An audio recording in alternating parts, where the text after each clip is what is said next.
cette édition de votre émission Coach, j'ai une question. Mon fils est très brillant à l'école, il est au CM1 et souhaiterait présenter le concours et le CEP. Y aurait-il des répercussions sur ses performances? Si oui, lesquelles? Telle est la préoccupation de maman Solange depuis Douala. Le coach Valère Folami lui répond.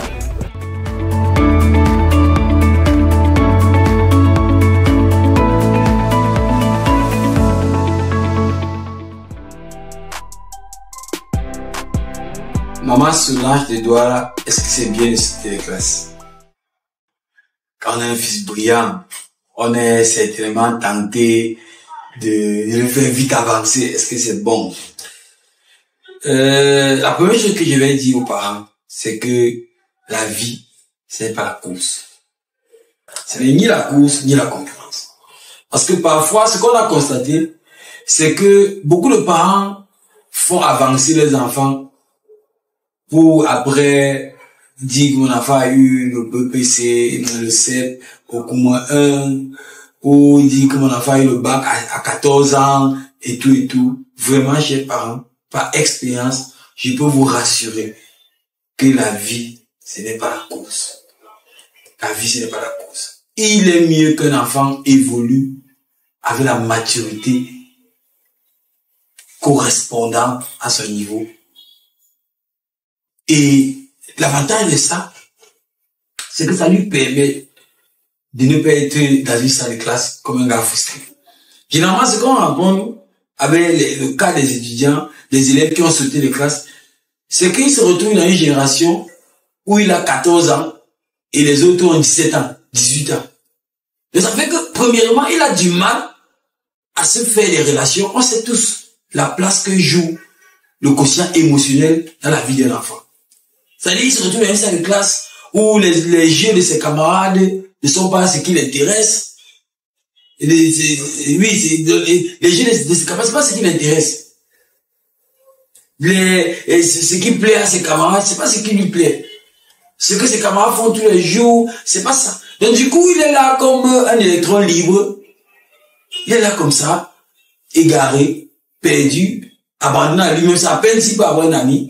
Et généralement, ceci a un problème, a une répercussion directe sur son quotient émotionnel. Ce qui peut créer un déséquilibre dans les années à venir. Ce qui peut créer un réel déséquilibre dans sa vie les années à venir. Autre chose, c'est que, généralement, les enfants qui sautent de classe, réussissent difficilement à avoir le même niveau qu'ils avaient avant. Ça veut dire que tu as peut-être un enfant qui est au CM1 par avoir 18 de moyenne. Tu le fais sauter la classe. Quand il arrive maintenant à 6e, il a quelques... Parce que le CM, c'est pas le CM2. Il y a toujours une différence. Il arrive en 6e avec des prérequis qu'il n'avait pas. Mais c'est des éléments qu'il n'avait pas. Ce qui fait que l'enfant qui, en suivant son processus normal, pouvait avoir ses 15-16 de moyenne en 6e, se retrouve avec les 12 de moyenne, 13 de moyenne. Et je vais vous dire, je sais pas, quand on arrive en terminale, l'entrée supérieure, surtout dans un pays comme le nôtre, où tout est conditionné par les concours, est capital. Et le niveau de l'enfant, à ce moment-là, est très important. C'est-à-dire qu'on est en terminale, il est mieux d'avoir un enfant qui aura 17 de moyenne en classe, quel qu'en soit son âge, que d'avoir un enfant qui aura 14 de moyenne en classe et aura les 12, 13 de moyenne parce qu'il a sauté les classes et il a eu pas mal de lacunes. On a connu ça. C'est-à-dire que par expérience, les enfants qui sautent jamais les classes finissent par être les enfants moyens.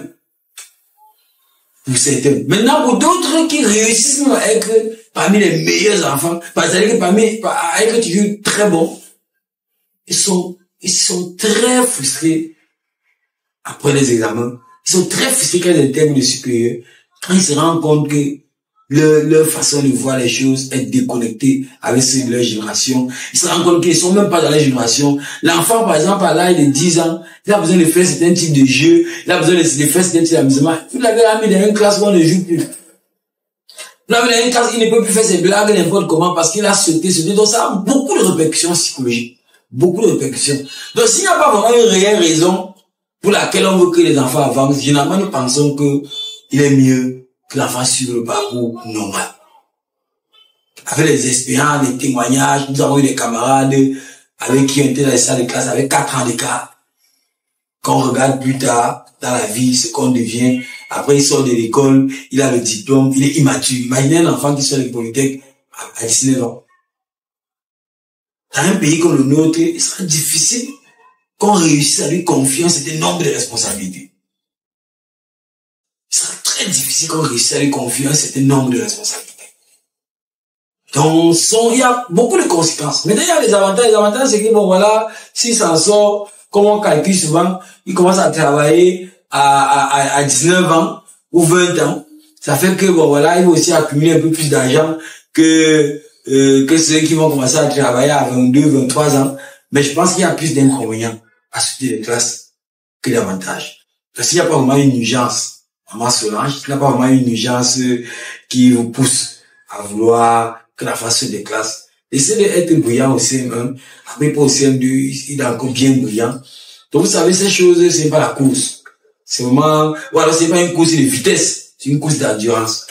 Donc laissez-le faire ses classes, marquer ses pas, et être excellent ainsi de suite. C'est pas vraiment la course. Si vous n'avez pas vraiment une raison vraiment solide pour prendre le risque de créer un déséquilibre psychologique, un déséquilibre émotionnel, et de quelques frustrations plus tard, c'est mieux de laisser l'enfant sur son parcours normal. Beaucoup de courage. Nous espérons que vous êtes satisfaits. N'hésitez pas à vous abonner sur toutes nos plateformes et à nous présenter vos préoccupations. Rendez-vous demain soir dès 19 h pour une nouvelle émission.